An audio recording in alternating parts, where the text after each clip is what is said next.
Hello, everyone, and welcome to the episodic discussion for Grand Theft Auto, the entire series. I'm Bane for you. I've been a regular on these podcasts for a little while, and I'm hosting today. And we're going to start off in order with Conso. Conso, yes. Conso from Italy with food. Hello, everybody. Yep. And Shadow Pyro? Is dear Shadow Pyro. My second podcast, I did the horror podcast one, so I'm happy to be back. Rimor? I hope I pronounced that right. It's Rimor, yeah, close enough. Hey. This is my first podcast, so nice to meet you all. I'm going to butcher this name, I know it. Satilas? Hello, this is Satilas from Finland. This is my first podcast. And then Shadow 1990. Yeah. Hello, I'm Shadow from Switzerland, and I have been on a couple of podcasts before, so hello. Yeah, alright, so ready to get into the questions? Of course. Alright, question number one, what is your initial experience with the Grand Theft Auto series? What kind of got you invested into the criminal world in the first place? So are we gonna go in order, or we're just random? Let's go in order. I'll start. I got the first game when it, which is a later question also. I got the first game about a year or two after it came out in a bundle with that and the London expansion. And kind of fell in love with it, and have just played ever since. Gonzo? Oh, yes. Sorry. Now, if I recall correctly, it was around about the time I was in elementary school, and I also got my PlayStation 2. And we were about around the time where Grand Theft Auto San Andreas was in full hype mode. So there was, they were talking about it I think even in the news because they were talking about, video games that make children violent and all that kind of stuff. And yes, it was, I think my friend had San Andreas, or anyway, it was getting close to it. And that's it. That's how I discovered the game, basically. Shadow Pyro? Okay. Yeah, no, my first one was GTA 2 back in the day. Got it not when it came up, but long after everything had died down. I think it was after 3, but that was my first experience, and I just enjoyed roaming around and running people over in that game from the top down. Well, I first saw my cousin playing the second one. It came out in '99, so I was probably around 9 years old. And basically what I remember about it was I saw him put a car bomb in a school bus and then explode it in a crowded street, and I was a kid, so I thought it was the coolest thing ever. And then I picked up GTA 3 the year it came out, and I've been playing it since. My first experience with GTA was on GTA 3. I was 5 years old when I got it. I was like, that's a nice cover. I'll get that game. Then my mom bought it for me and I was like, wow, this game's violent. I like it. Wow. And Shadow is muted. Yeah, sorry. Yep. So, yeah, I also started with the first one, if I remember correctly, and yeah, it was around that time in my life when I discovered the more violent side of video games, I guess, with, well, what I was playing back then was also Diablo 2 and some other shooter games, a bit more brutal stuff.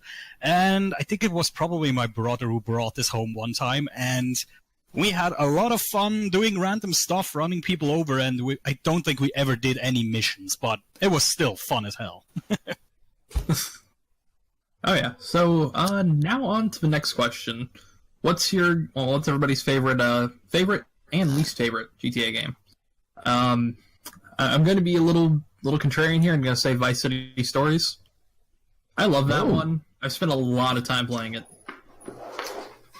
I wouldn't say it's the best, but I put probably about 700 hours into that game.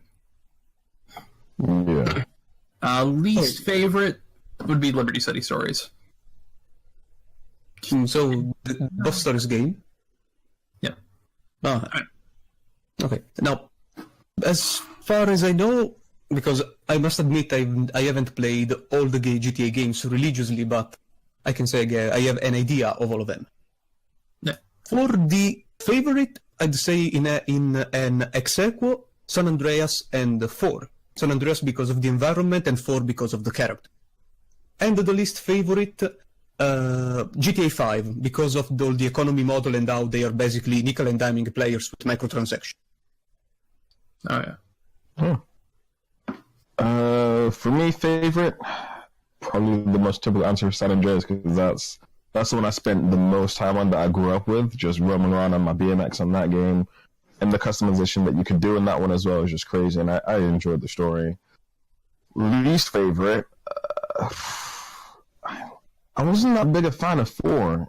I mean, probably because after the hype of of San Andreas, and how much time I spent on that, I was expecting something similar to that, and then the character was so drastically different. But it was so good, but I think that's probably my least favorite out of all the ones I spent a lot of time on. Yes, I have to agree with you with these first impressions, but in retrospective, I learned to appreciate GTA 4, especially for the characters and the more mature environment. Yeah. Because, well, I remember San Andreas at the beginning, compared to Vice City, was it Vice City? Yes.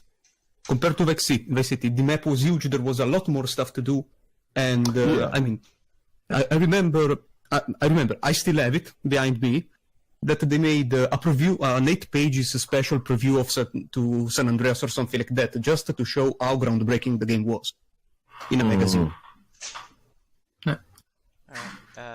My favorite, I've got to go with 5, honestly. I don't really play the online modes, so the microtransactions don't matter much to me. But I really liked being able to switch between characters during the heist missions.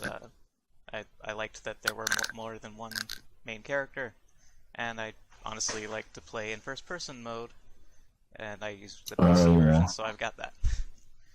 Least favorite, that's harder to say. I might have to go with 3, and that's just because even though I loved it when it came out, the main character isn't as interesting as the other main characters because he's a silent protagonist who doesn't really speak. Well, it didn't have anything to say, just that's it. The strong silent type. Exactly. Right.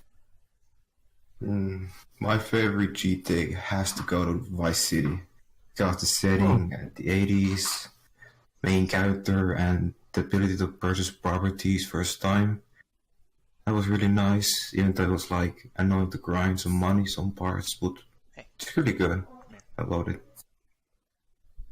But my least gotta be either Chinatown or 4. But I'm gonna give it to 4 since I barely played Chinatown.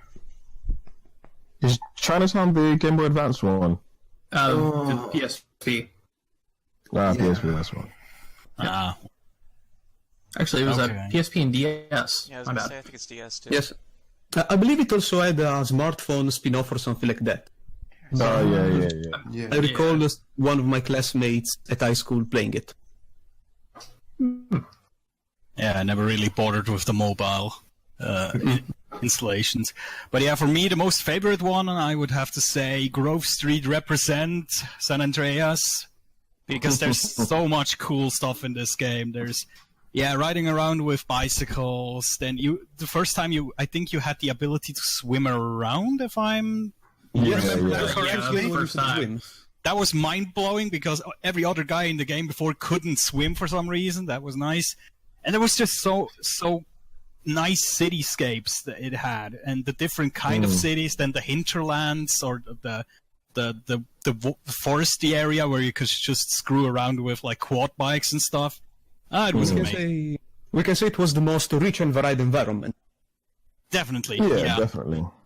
And for the least favorite one, I probably also would have to go with GTA 4. I think, I don't know, I just didn't really connect with the main character, and also his stupid cousin. What was his name? Roman? Roman. Oh, Roman. Don't you want to go bowling?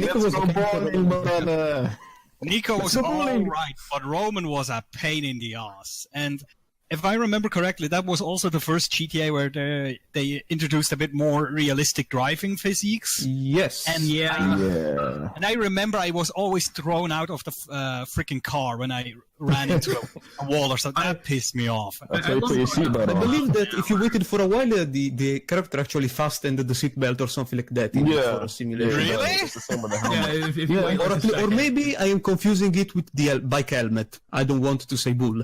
That I might be think true. there's a seatbelt, but there definitely is the helmet. Somebody in Okay. the comment section will tell us. Okay, that's the thing I'm 100% certain of. Yeah, but I never really bothered with that. I think I completed that GTA still, but wasn't just wasn't the coolest one for me. All right. So moving on to the third one. Grand Theft Auto has been known for its massive sprawling cities and updates over time through a series of different towns and all that. So which city in the games did you like or dislike over the course of time? Like what did you kind of like at first or didn't like at first but grew to either love or hate them? You know?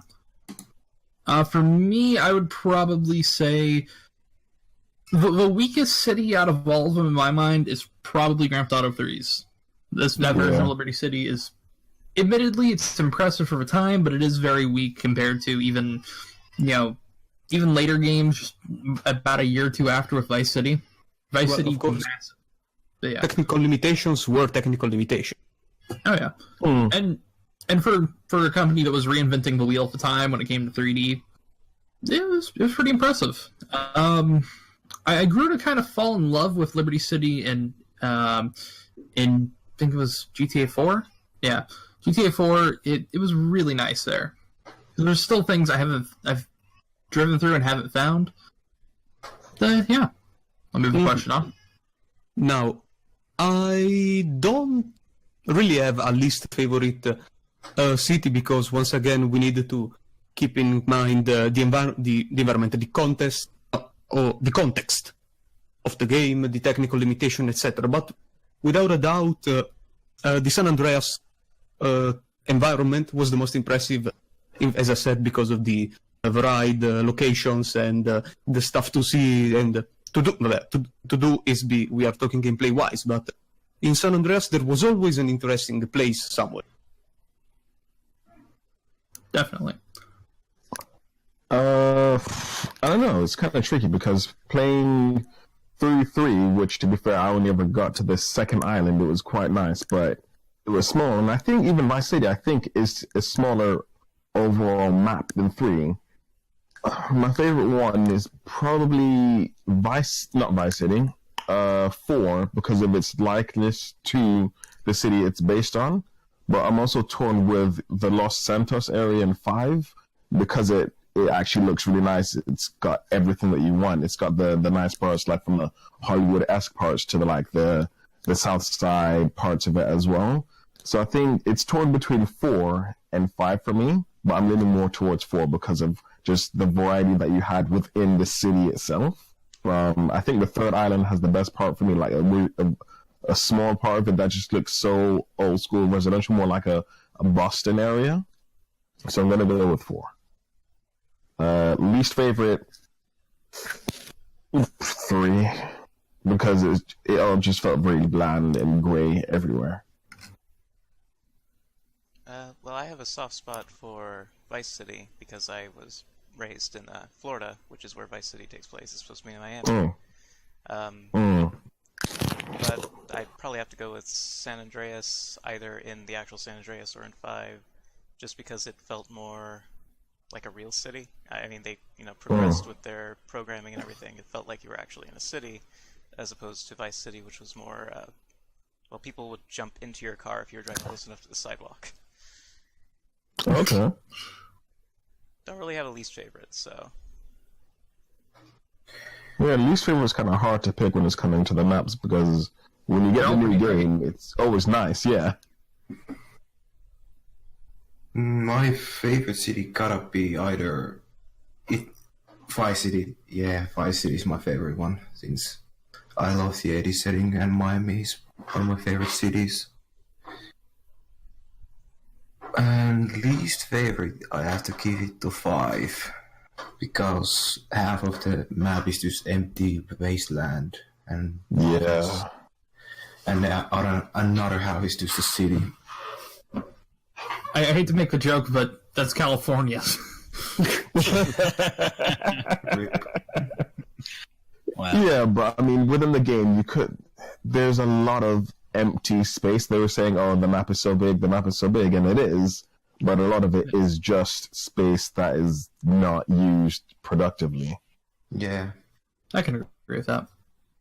No, definitely. Yeah. That too. Oh, go ahead. Well, for, I think, least favorite, yeah, it's really hard to pick. If I had to look back on all the cities, I would probably have to go with GTA 3. The thing is, I cannot even remember the ones from GTA 1 and 2. So, they're They definitely the don't least count. memorable. 1 and 2 don't Yeah. count.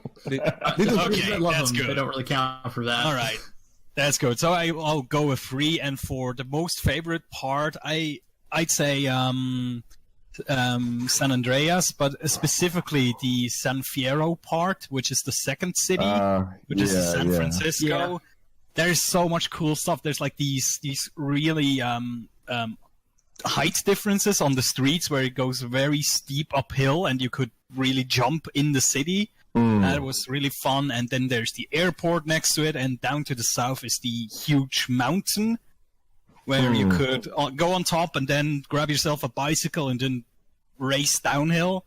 And to the top was, I think, the Golden Gate Bridge or something like that. It was Whatever it was their called. version. Yeah. But yeah, it had just so much cool stuff around there. So that was definitely most favorite for me. All right. Now on to the next one. Have any of you played the PlayStation 1 Grand Theft Auto games with a top-down perspective? Then I might include Chinatown Wars in this too. And what's your opinion on those games, the camera angle of top-down instead of, like, basically behind the character? Personally, I like them for what they are, and I feel like they inspired a lot of other games, including stuff like Retro City Rampage recently. And if it wasn't for them, we wouldn't have what we have now, so I do think that they are important, but they're really hard to get back into, especially having played the other Grand Theft Auto games. Yes, I agree with that. I didn't play the PlayStation 1 games in particular, but I played the PC version of them. So yes, they compared to the 3D and HD games, they are absolutely like completely different, because even the missions, aside from the fact that you are dropped inside the city without any clue on what to do, you have to get to the public telephones to get to the mission. And then, yes, it's a whole different planet compared to the 3D games. And about the camera angle, well, I guess it was because it was a technological limitation of the time.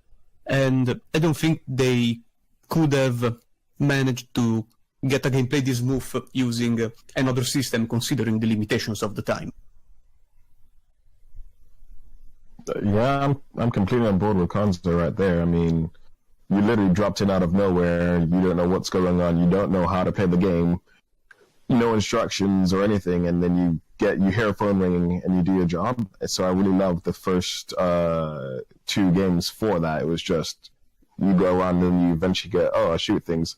One thing that I didn't like was the fact you had to complete the level to get the code to be able to start from the second level. But apart from that, I mean, like Konzo said, without those games, you wouldn't have your 3, 4, 5 in San Andreas and Vice City and stuff like that. So, like, as for the angle, that's absolutely fine. I mean, a lot of the games back in the day were top-down or asymmetric. So, for that game, and the reasoning for it was the fact it was meant to be a news helicopter following you around, or at least that's the reason they gave after. So, it's a nice aspect for that. Yeah, I played both of the first 2. I enjoyed them. I mean, I like the newer games a lot better. I like the perspective of third person, especially first person, as I mentioned before, a lot better. Although I think it was interesting, as you were saying, it's supposed to be like a news helicopter following you around, but the reason that they have that perspective in general is because it was originally supposed to be a racing game that they turned into Grand Theft Auto. Yeah. But Were they cops and robbers? I think that might have been the case. I don't really remember off the top of my I head. think the title was Race and Chase. Yeah. Something like that, and the cops kept on ramming the cars. Yes, how it was born, you mean? What was that? Oh, sorry. Yes, I believe it was originally a racing game, but since cops surrounded the player instead of trying to trap them, it became Grand Theft Auto. It was Race and Chase. I found an article about it really fast. Yes, I recall the title being something like that. Anyway, it's I like it for what it is, but it doesn't really compare to the newer games. But yeah, it gave it a base to work off of, and now the newer games exist, so I'm glad they're around. Yeah. Happy glitches. Look, for once, it's a glitch that became a feature. We never stopped believing. Have you already went Shadow? Well, the thing is, I played 1 and 2, and it was an interesting kind of an experiment with that camera perspective, but I really like the newer ones more. And there's also like another aspect to the camera perspective for the first 2 ones.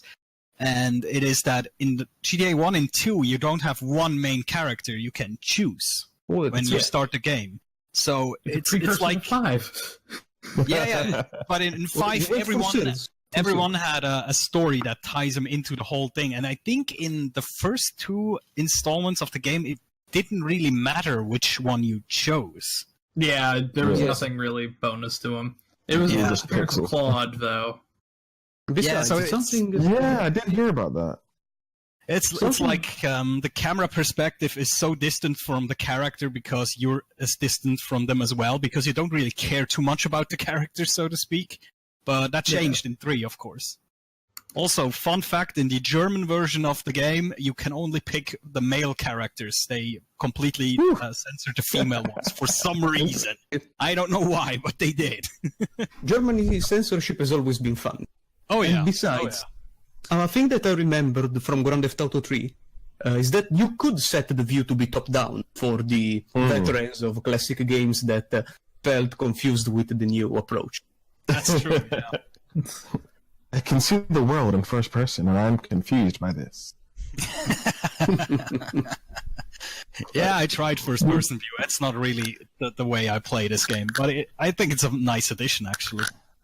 Yeah, I think the great things that are really about Grand Theft, like the legacy games, is that their legacy, without them, as we've all said, we wouldn't have what we have now. And there's so much foundation, one from the glitch, which created the game effectively, and the concept of keeping all the gangs happy so you can continue to do their missions. Because without those, you run out of ways to make money, and that led into more story-based for 3.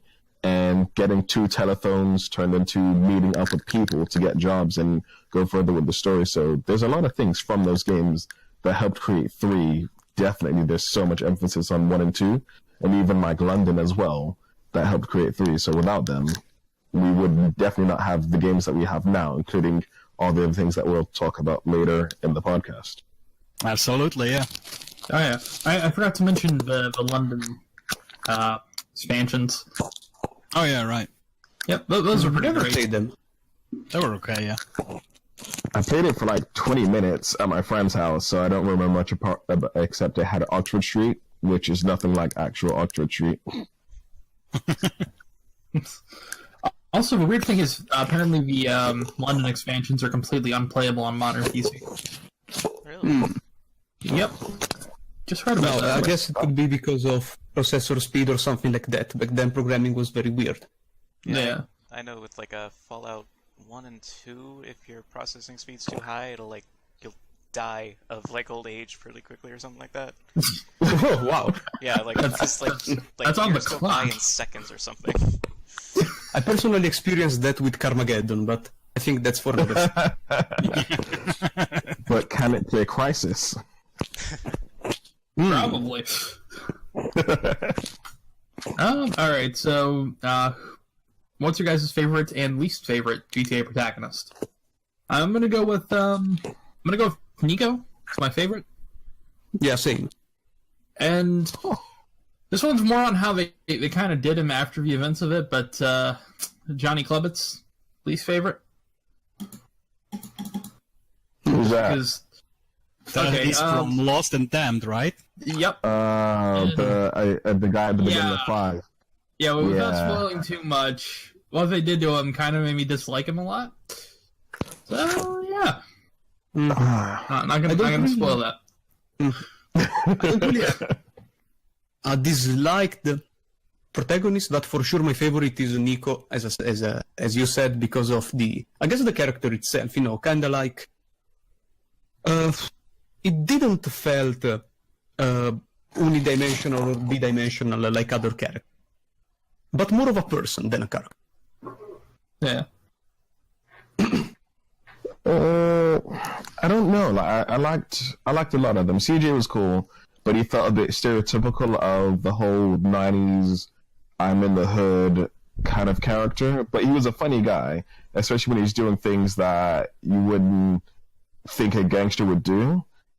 But I think my favorite's probably and I can't even remember the main guy in 5, Tony. Is his name Tony? No. Michael? Michael. Trevor? Michael, probably.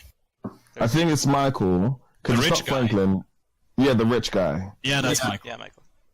I like him because he is that guy that gave up the job, and whilst that story's been told in so many different ways, because he's got Franklin and the other dude there, it's a really nice dynamic with having the crazy dude and the new guy, and it's like he treats Franklin like his son because his son is effectively worthless to him, and I really like him.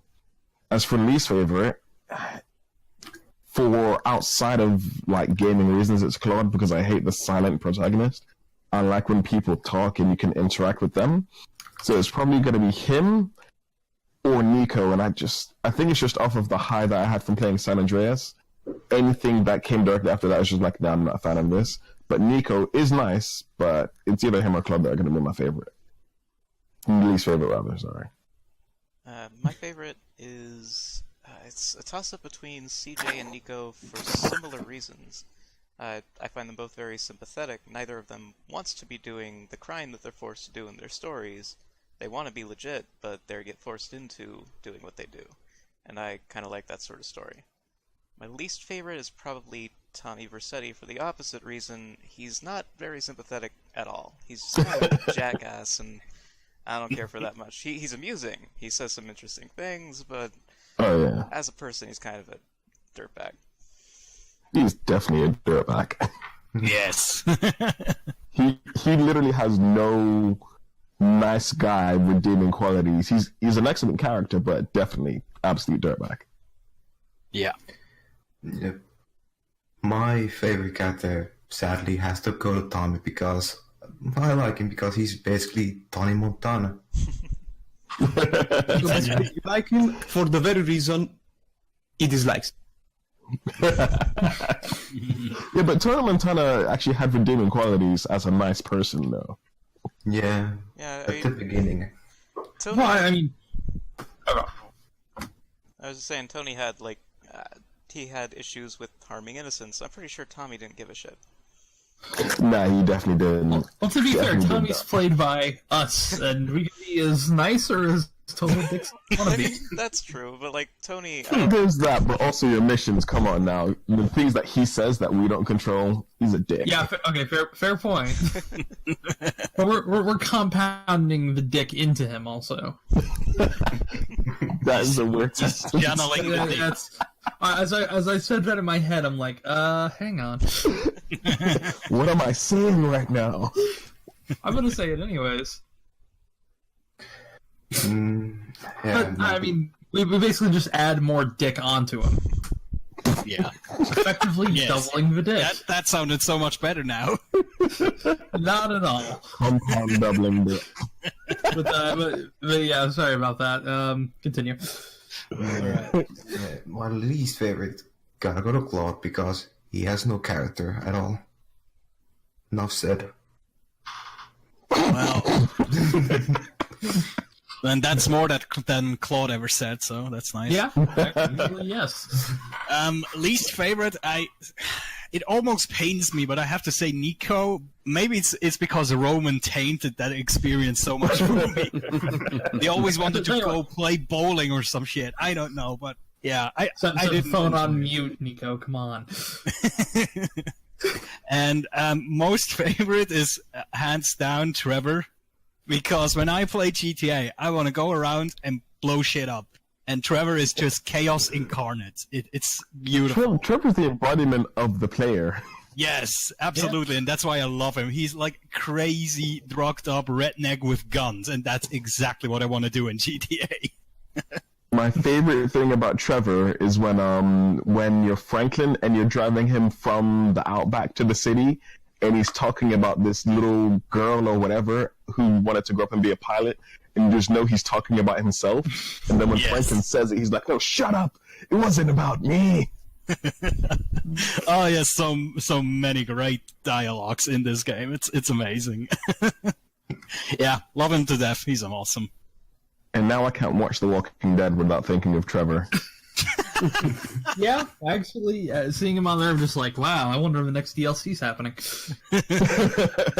Nice. They might have some Red Dead Redemption type undead thing in GTA now. Oh god. I'd pay for that.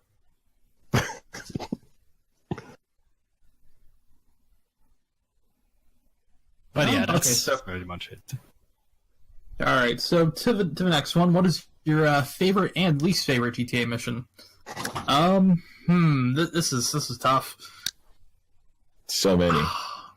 I'd have to probably say my favorite mission would be I think is it the deal finale in GTA 4?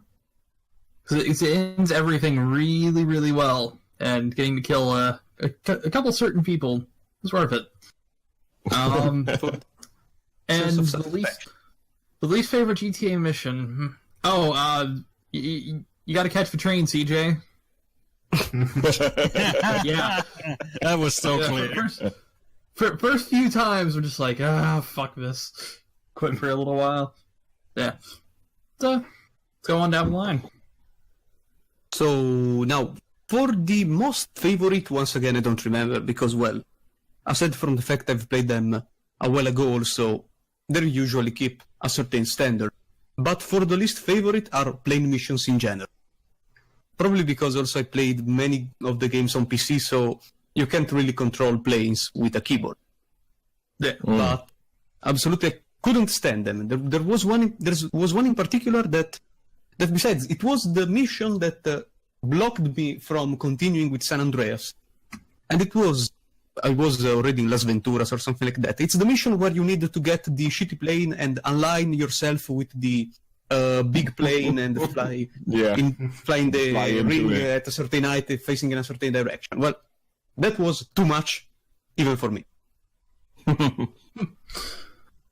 I've got two favorite ones, and they're both from San Andreas. It was one of them when it was the toy factories or the two nerds, and they were like a warring faction. You had to get the toy airplane and Yeah, fly the around and RC take out ones. some things in the city. Yeah, the RC ones. I just love those because no matter what, I'm always a big kid, so that was nice to play with toys in a video game. And the end mission of 5, when the city's just gone crazy, it's doing the whole looting thing, and you have to catch what's his face, the Officer Penny. Yeah, Officer Tenpenny. That's the one. You have to catch him. I really enjoyed that one. Least favorite. I hate anything with flying in any game, and I hate protecting missions. So any of those in any GTA game, they're my least favorite. I can understand that. Oh yeah, escort mission, yes. My favorite in general are the heist missions in 5, and that's just because you have to do a lot of setup to get them started.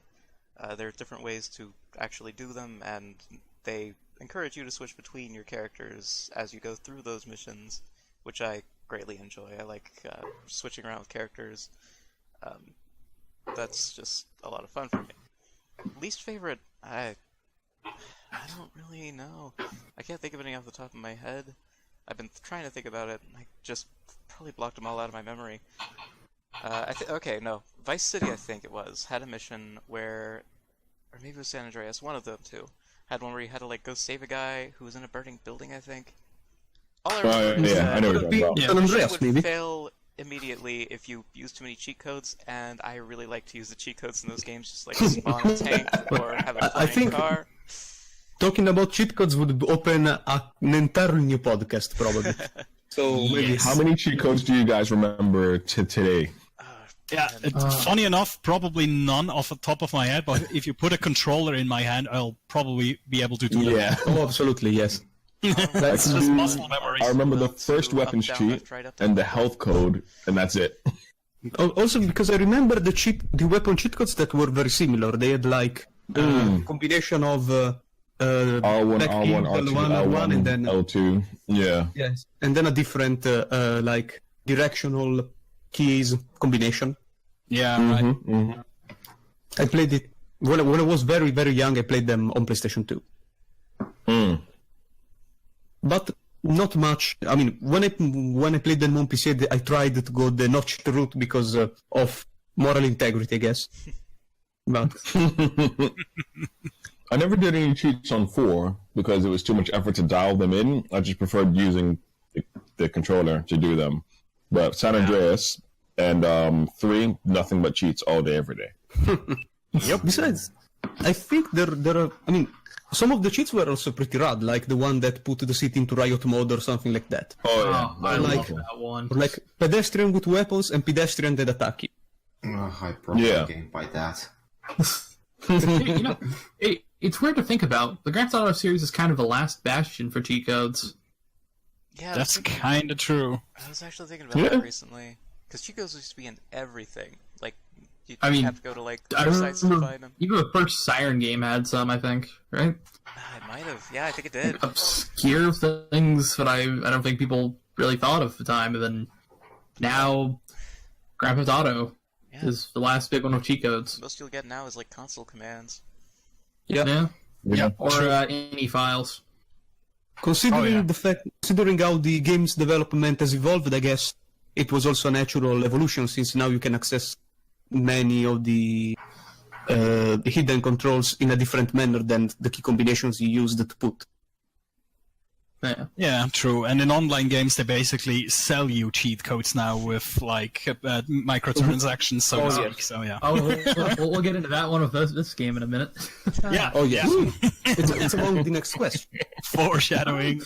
But we got about Spoiler question. We got So about wait, 10 were questions. we all done with the favorite missions? I'm not quite sure. Yeah. Yeah, I think the last one, I think. All right, so real quick, least favorite, get on the damn train. And the most favorite from the same game is the one of the last missions, Riot, where the city goes Yeah. into Riot. That's so amazing. All the people driving around like crazy, causing accidents, just shooting. It's so freaking fun. It was great. I remember having a save state with that mission, so the city would just remain in Riot mode, because that's just way more fun to screw around with. Oh, yeah. It was a lot more interactive, definitely. Oh, yeah. Okay, so now to the next one. If you could only pick one GTA soundtrack that resonated with you the most, which one would it be and why? You can only pick one, no multiple choice. Which that makes that one a little bit harder. Okay, if it was multiple choice, ones I would pick. I'm getting the was out. It would probably be both 4 and 5's Classic Rock Station. I think those are great. If I had to pick one of those, it'd probably be GTA 4. GTA 4 had a lot of great classic rock. But You know what? Yeah, go on. I don't remember any sound. I'm trying to Seriously, I think mostly because I used to put the custom soundtrack in and listen to my song. Yeah, Nice. yeah, that's how you get around this question. I played my own music. Yeah, and then I put my own stuff on. I think encompassing everything, Vice City for me has the best soundtrack because it literally captured the 80s and the way it referenced other of its radio stations, like you've got Flash and then you've got Flashback and things like that for the references, those kind of mini Easter eggs, I guess you could say. and it just captures that whole time with what was. It wasn't just like, oh, we're gonna put the big hits from the 80s. It's like you're gonna play what was playing on the radio and in the clubs in the 80s at the time. So there's just unknown songs that were there as well. So for me, that's probably the best one. But I think 4 is also really good for the same reason. That was like the first time I had up-to-date music in anything. And it just captured what early mid 2000s whenever it came out, and it was just, it's because 2008, so it's pretty much 2007. well, later. 4, and all the music that came out at that time, you'd hear certain songs like, whoa, is that song on this now? And it was just really good. But for me, Vice City. I've definitely got to go with San Andreas, because I mean it takes place in 1992, and that was the year I was born. So that's the music I grew up with. So it brings back a lot of nostalgia for me, because again, that's the 90s. I remember her killing in the name when that came on the radio. I was like, oh my god, this song is amazing. That exactly was the song I was thinking of, in fact. I think it was Radio X that came on all the time, and I basically just played that station waiting for that song to come on. I have to say, those Mexican channels in GTA 5 they're stuck in my head. El Sonido? Yes. Beep, beep, beep, beep, beep. They're stuck in me forever, so gotta give me that. Who's your favorite radio host? Oh, Laszlo. Yeah. I don't know. It's gotta be Laszlo. That's not really fair. It's in every game since 3, I think. Even the PSP ones. Yeah, he's the best thing ever because he actually has a journey and a personality. He's the only one that makes complete references to what he's done. People's like, oh yeah, I had a bit of downtime in this when he wasn't on many of the stations, and then he came back, and like especially in 5, it's just the best thing ever. Oh god, those 2 missions with him. Speaking of 5, though, I honorable mention, I guess, to the talk show host guy. I don't remember his name. But I listen to the talk radio. Oh, the black guy, the crazy one. Yeah, I love him. Yeah. Most favorite soundtrack is going to be Vice City, V-Rock. Just the most amazing sound. Twisted Sister, Ozzy Osbourne, Iron Maiden, Megadeth, Slayer, Judas Priest. It's just my sound, and I listen to that all day long. It's amazing. Ton of great songs. Oh yeah. And Laszlo. That's a bonus. I spent forever on Flash just waiting for Billie Jean to come on. And I can't remember the other station that was, what's her face? I Live Among the Creatures of the Night. I know what you're talking about. Fuck. I can't think of it. I have it on my iPod as well. Barrington? Whatever her name is, you guys know what I'm talking about. Yeah. Yep. I'm probably going to shout out later on the podcast when I remember what it is, by the way, so just be warned. All right. Okay, has everybody went? Yeah. So. Okay, all right. So now, after the success of Grand Theft Auto 5, there was a massive era of Grand Theft Auto clones, which tried to replicate the success of the open world and the crime elements of Grand Theft Auto. Which one was your guys' favorite and least favorite GTA clone? Okay, so I'll start with this. I'd have to say, what was that? I'm trying to think. It's the PlayStation series, set in London. What was that? The Getaway. Yes, you're right. That was probably the best. I consider a GTA clone a little bit. Oh no, definitely is. It's more a linear game compared to a Grand Theft Auto clone, I guess. Yeah, but I still probably would consider it a little bit. It's definitely a clone. Great combat, just everything about it was good. I love it, and I wish there was more of it. And then my least favorite's gonna get some heads turned here. True Crime, New York City, I think it was. One of Snoop Dogg. Oh, man. That's my least favorite. Well, what did you think about L.A.? The first one, I think it was. L.A. was okay. It wasn't good, it wasn't bad. It was sort of, in my eyes, it was just sort of like right in between. You know? Like, it's okay. Okay. I can't remember. Did it have like some sort of weird like demon subplot? Kinda, yeah. I think it had a mysticism thing purely because of the main character, but I don't think it was anything in depth. I think it was just because he's an Asian guy. Let's throw it in there. I couldn't remember if I was drunk trying to like I was playing that game and I was trying to remember. No, that game was weird. So, to me, at least of the ones I played, of course, my favorite is the Godfather game. That because I mean, I have a soft spot a bit for the place. I am of Italian descent, so there is also a bit of national. No, I'm not of national of Italian descent. I'm a fucking Italian, so there's a bit of national pride involved. And I like the idea of getting the protection money. That you just went in there, beat up people, and try to convince them to pay you. Was that the one that was set in New York? Yes, it was set in New York. Yeah, Godfather. And you can create your character, right? Yeah, you create your character. Yes, you had your own character. That I recall I think it was anyway tied in with the plot of the movie. You also followed the various key events of the movie. Yeah, the whole plot took place. The only flaws I can think of it though were that first off the car models were complete ass. They were terrible. I'm not joking. And the environments were repetitive. But aside from that, I feel like it was a very valid Grand Theft Auto clone. As far as the least favorite, I don't recall any others, at least not on the top of my head right now.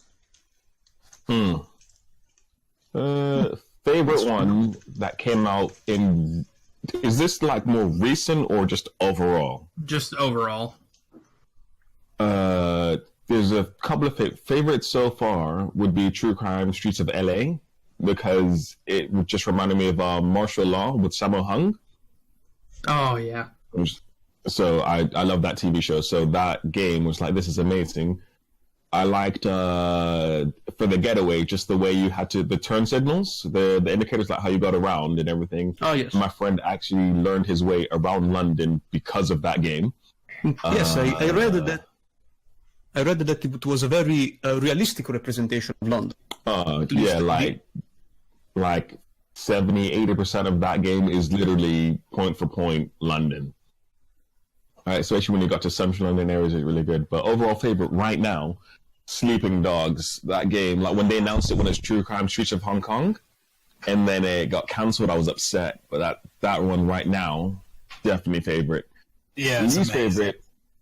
Saints Row is going to be my least favorite. As much as I enjoyed the first one, just playing through and how silly it was and how fun it was, it just didn't really hit me the same way that the other clones did.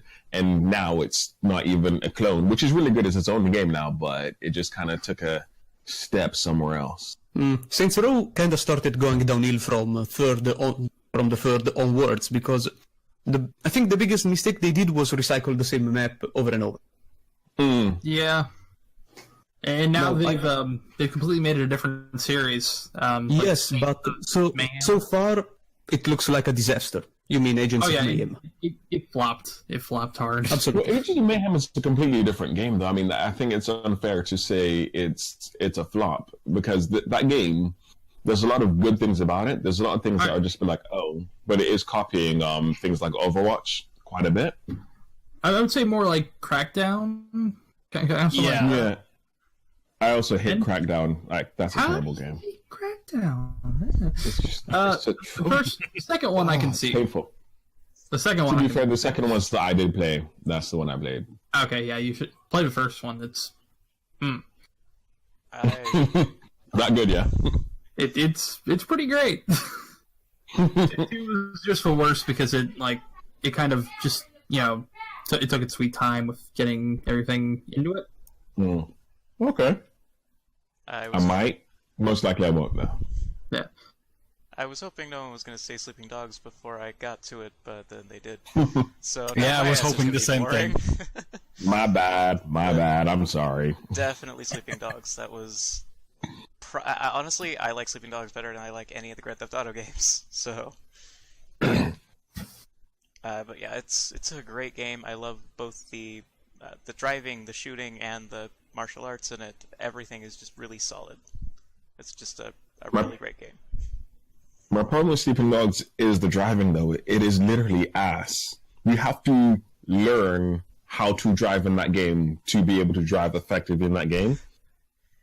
I get that. Yeah, I did learn to drive. I mean, it took me a little bit extra longer to drive because I'm in the U.S. and it's Hong Kong, so you got to drive on the left side of the road, which I'm not used to. So that took a little bit of getting used to. But my favorite thing about driving was that you could actually jump out of your car onto someone else's car, and that was a lot of fun. Yeah. Combat's the best thing in that game, even though it is literally a Arkham clone fighting system. But it does it well. It does it damn well, and I love it every moment. I gotta say, I love my favorite clone gotta be Mafia 2, since I love the story. It's pretty good. Yeah, the story was amazing. The characters, the setting, just amazing. But my least gotta be True Crime New York. It's Well, for least favorite, I don't think I have something on least favorite because all the GTA clones that I played were awesome. So I don't really have something. That's why I didn't have a least favorite either. I mean, if it's an open world game, which GTA clones are, I like it. To be fair, back then when GTA 1, what was it, 2 or 3 was out, I also bought a game called Driver, and I expected it to be the same thing, and it wasn't, so I was disappointed in that. So maybe that counts. Same thing happened to me. Yeah. I was like, oh yeah, wait. No. Did you ever play Driver 3? You get out of the car. Yeah, I was gonna say, like the first 2 drivers were pretty good. They're Driver terrible. 3 was Oh not. god. Driver 1 were fine games. They're good. Great. Yeah, they were just not what I expected, to be fair. Yeah. But I was a little kid, Right, so I had no everyone's- idea what I was buying then. So yeah. Most favorite, but yeah, I also would say Sleeping Dogs technically because it's just an amazing environment, and the fact that you just getting a handgun or just a firearm is very difficult, so you have to go around with martial arts and melee weapons at the beginning of the game. That's pretty interesting. The soundtrack was pretty cool, and just the environment itself. But I thought of something else, and you have to tell me if that is counted as a GTA clone. Just Cause? Is that a GTA clone? Could you say that? There's aspects, but I think that's just an open world game. Yeah, I wouldn't say it's a Yeah, GTA probably. Okay, so I'm gonna go with Saints Row 3 then. I just love how Saints Row went crazier and crazier with every instance, and GTA got realistic and more realistic. They got it in completely different directions, and I love it. I love both of them, but Saints Row was just over the top for me, and that was so fun. I also do love Saints Row. I gotta say, Saints Row 4 is probably the best superhero game that's ever been made. Yes, I've heard yes. that. I've got it. I just can't be bothered to play it. 'Cause it's like I'm on my Xbox and it was free. I got it and I'm just like, it's not that exciting for me. It just I love it. I love it. It's so amazing. The biggest flaw of Saints Row 4 was probably recycling the city, because you have that constant sense of being there, done that. Yeah, The thing is, for me, that's not a big problem because I started on Saints Row 3. So I haven't seen the city for too much. So for me, it was okay. my complaint with Saints Row 4 in general is, I mean, it does feel very much like an expansion pack with 3, which I think it was originally, and also... Yeah, it's supposed to be DLC. Yes, it started as a DLC and then it evolved. They went full retard, basically. They made a whole thing on their own. Yes. Yeah. And that's amazing Never that they go did that. full retard. I love it. They also give you some really cool vehicles, but I've never felt the need, like, even the desire to use one because I can just run really fast and jump really high. Oh, so in it's no 4 you fun. don't need vehicles. Yeah. Yeah, true. Also, you have some amazing weapons. What was it? The Penetrator, or what was it called? Yes, Yeah, the it was penetrator. The Well, Penetrator's- unless Isn't you there a were... dubstep gun? the dubstep gun was Unless a you lot were... of fun. Yeah, the dubstep gun was the most amazing thing. I think I ran around with that gun for the whole game. My favorite weapon, though, was no weapon. I just liked punching things, like, way off into the distance. Yeah, that's also fun.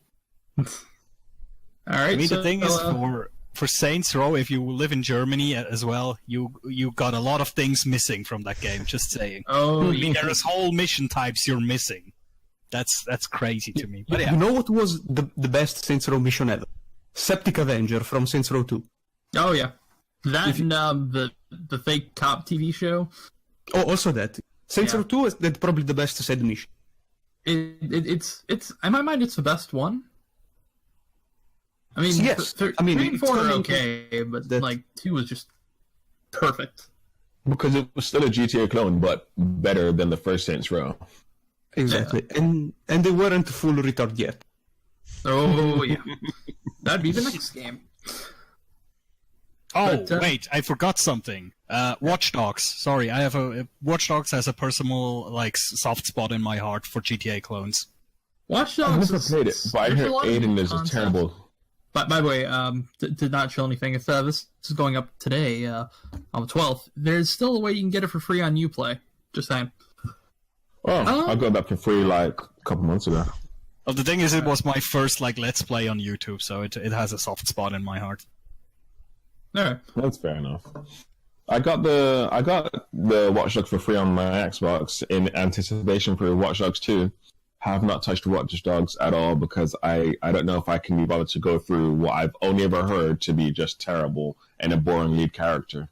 It's okay. It's not Yeah, as it's bad as okay. people are saying it is. It's just okay. And the main character, he's a bit stereotypically bland, I guess. Isn't he like Batman without the coolness? Yeah, kinda. He's like a badass vigilante without being really that badass. And, yeah, Let's, but it's fine. It's fine. Before we do continue, though, Conso has something to say. Yes, I'm leaving in for about 20 minutes because family is calling me, and I hope to be back in time for the end of the podcast. Otherwise, I guess I should advertise myself right here and now. Okay, on YouTube, Conso's Video Games Perspectives, and that's it. I no longer use Twitter, but I have a WordPress blog, and you will find the link in the channel. Be back soon. All right. There just comes out. Okay, let's continue with the next question. Have any of you guys played the portable Grand Theft Auto titles? And if you have, what's your experience with them? And do you think Rockstar should make one for any other portable consoles like the Switch or possible Vita 2? I've played all of them. Again, as my favorite is Vice City Stories. I enjoy them a lot, especially Vice City Stories.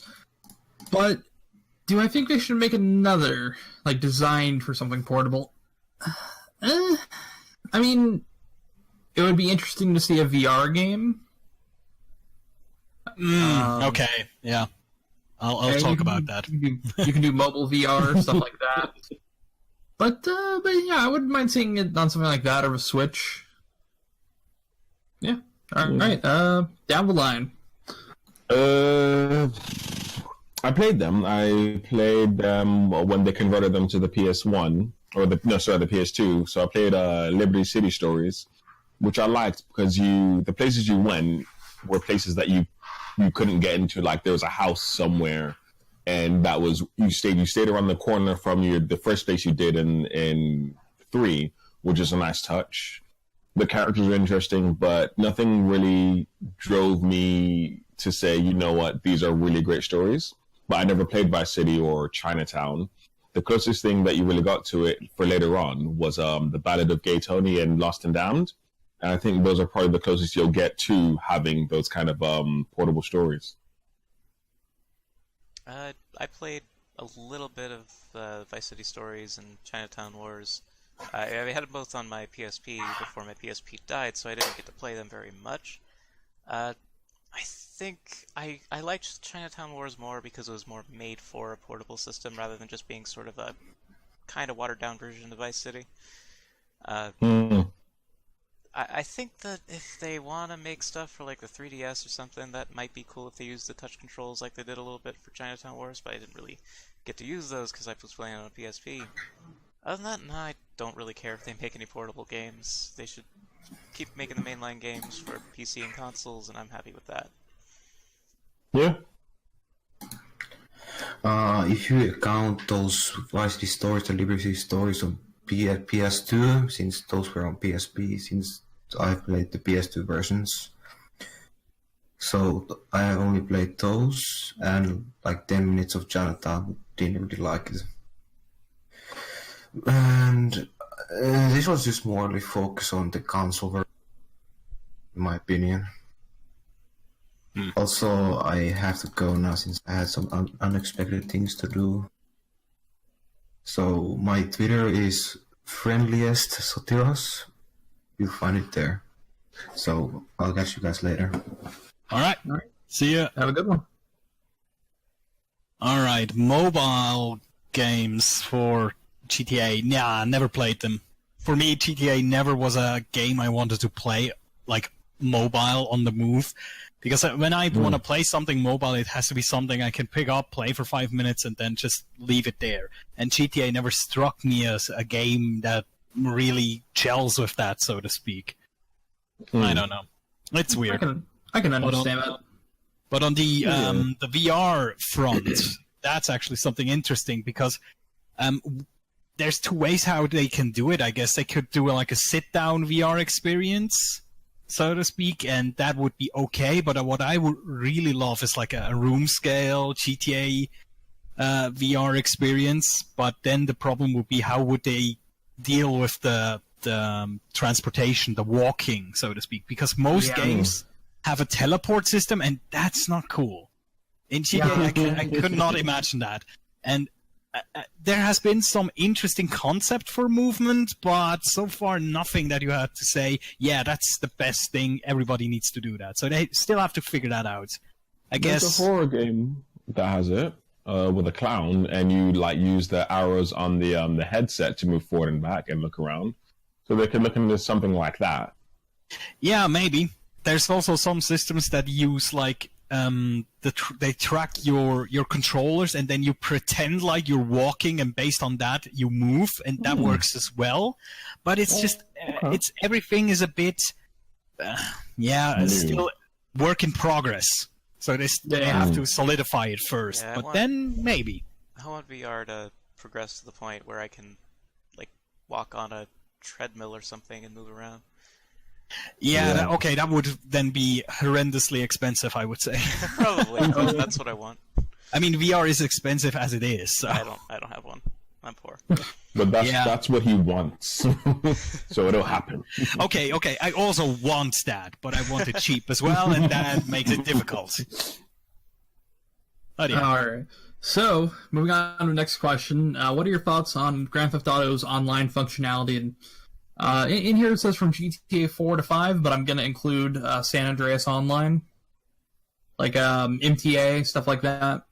Okay. Have you guys played anything like going back through MTA or GTA 4 or 5's online? I have experience with pretty much all forms of GTA Online. MTA DayZ was the only thing I could play DayZ-wise for about a year and a half. But I would say back then it was really intriguing seeing them kind of mesh together multiplayer from a game that was only designed for split-screen co-op.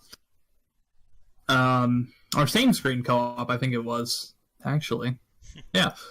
But they meshed together code and got everything working, and that was impressive. And then I spent a lot of time playing Grand Theft Auto 4's online. In fact, if I can ever get my friends together to play it again, I'll record some footage of it. There was this thing we did called bowling, which was setting somebody down on the end of a highway, jumping off a ramp, and trying to hit them with a car.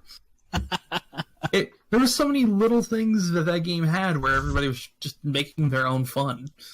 So it was the only time in GTA that you wanted to go bowling? Yeah. I swear, if Roman would at least win trophies and money, I would have gone bowling. Nico, come, we go car bowling now. Yes. I think there's a lot of intriguing little things with Grand Theft Auto 4's online that, have you ever, there's a little spot where you can clip into the, take a car and clip into the little swing sets and go flying?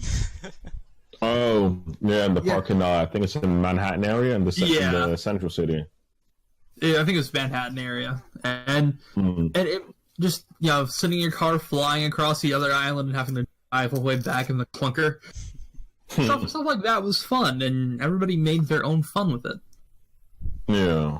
But Grand Theft Auto 5, at first it was really fun, and then everything started to get a lot more expensive. Oof. Yeah, it was expensive in 5. I think but not as expensive as like, hey, let's pay $8 million for a car that will get bested by the next update. Yeah, the influx in price, the inflation rather, like for everything in GTA is just high. Considering how you start the game, you can just about buy a house once you've completed that one mission 20,000 times that got patched where you couldn't replay it anymore. Yeah, I love that Violent mission. Duct. Like, yeah, that's the one, Violent Duct. So much money from that game. Gerald's cocaine mansion. Yes, and I think Martin had one where you kept killing the lawyer, and you had to take the package back to his house. That was a good one. Oh, I can't remember the name of that one for the life of me. But like it was 5, literally, like you said, when it first came out, when the online came up, after you managed to get online, after everyone just overloaded the service, it was fun. There were actually people on V, the video game board on 4chan, praying to Lamar, begging him to begging him to let him through. Yeah. But no, that was it was really good. It is now, but because not as much of my friends play it, or rather, as many of my friends play it, it's not as good. Like we would just stick on, go play races, roaming around, and like taking on the other people in the game. 4, I didn't have much time on. I played a little bit of it. I was annoyed because you didn't start with a car. You didn't have anything. You just had to go find a car when they would spawn and everything. It was nice. Yeah, you had to find the right place. But 5, it was just alive. You could do stuff in there. You buy your house and all that kind of stuff. It still felt like in-game with a bit less.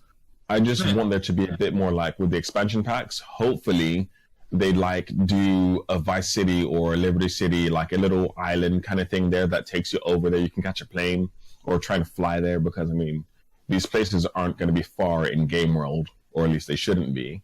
So I've been waiting for them to do something like that. Maybe they'll do it within the next game. I want them to. Actually, no, that's for later on. Never mind. DLC for 5. That's what I want. Actual good, not just mini updates. Same here. Although I wish the mini updates had more fun content that you can play somewhat solo.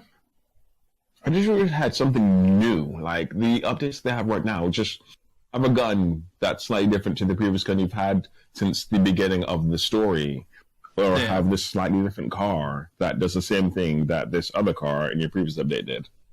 Well, see, now they're focused on more like group job activities, like hey, sign up to be a part of like a car theft ring or a biker gang or a CEO. Yeah, you need stacks of money for that though, and I don't play the game enough for that. I honestly haven't done a lot with the online. Like I mentioned, I don't play a lot of stuff online because I've got like one friend I play games with. He's not that interested in GTA. That being said, I will sometimes walk around in GTA 5 online just because I can make my own character in that, and I like to do that. Mostly what I do there is go around playing petty criminal dress up and just buying clothes and making outfits. That being said, I think it was a Halloween last year or 2 years ago, they added a slasher mission, I think, game mode. Yeah. That was a lot of fun. I don't know if that's still in the game, but it should be a part of the game. It is. Okay, because I love that one. But it's not. You can't pick it. Well, let them do that, and I'll play it more. I was interested in the heists, and I tried to do some of those, but like I started in the middle of a heist, and I was too low level to do anything. I couldn't level up because I couldn't find groups to play with because everyone was too high level for me. And they kept kicking you out. Yeah, I was not having fun. I was dying right away. If they did keep me around, I would need to find like a group of people I could play with and level up with to do anything in the game, and that's hard. I think that's the problem with GTA 5's online mode, besides all the microtransaction shit, is that it's not very new player accessible. Although I have heard there's like a battle royale mode coming out. That sounds kind of interesting. Yeah, it's like of course there is. It's already out. Everything needs that battle royale mode. Is there a mod that's a zombie apocalypse mod that's coming? That's they're bringing over from the PC, or it's already out. I'm not certain on that one. I I know they have it, but I don't know if it's out yet or not, or if they're doing something with it. But there's definitely a mod that makes it changes the whole landscape of it. It's like it's all overgrown and fawny and everything, and like the NPCs are like zombie-esque and stuff. All right. So I only played online recently on GTA 5, actually, with some of the guys here, with Renegade, with Psychorender, and with Relox, if I remember correctly, and that was fun. But I had the same problem that the online mode wasn't very accessible to me, because I was running around most of the time without weapons because I don't have money, and getting money seemed, at least to me, very difficult or very tiresome. So I didn't really bother anymore with online mode. I never played it for myself again. I just played it with some of the guys, and that was fine. But I don't know. The economy seems really grindy to me. Oh, it is. It is. As soon as you played it since launch, Yeah. This isn't playing this game from the beginning. Getting money is the longest thing that you can do in that game online. You also can't transfer your characters now to PC. I learned that the hard way. Damn. Okay. Yeah, because I was going to transfer... Because I've got a lot of money on my Xbox One profile, so I was like, hey, all right, I'll be able to play both on and all that. Nope, they don't let you transfer anymore. Shit. Okay. Yeah. When did they stop that then? I think it was like about a year ago. Okay. Why did they stop doing that? Sounds like a feature you would add rather than take away. Yeah. They had it. They had it at launch on, like, if you went to Xbox One or PS4, you could pull up from that. And then I think it was from the 360 and the PS3 to Xbox when they launched it then, and then launched it to the PC. That's where you could. Yeah. Weird. But yeah, it sucks. I refunded the PC version immediately after I found that out. Okay. Obviously, yeah.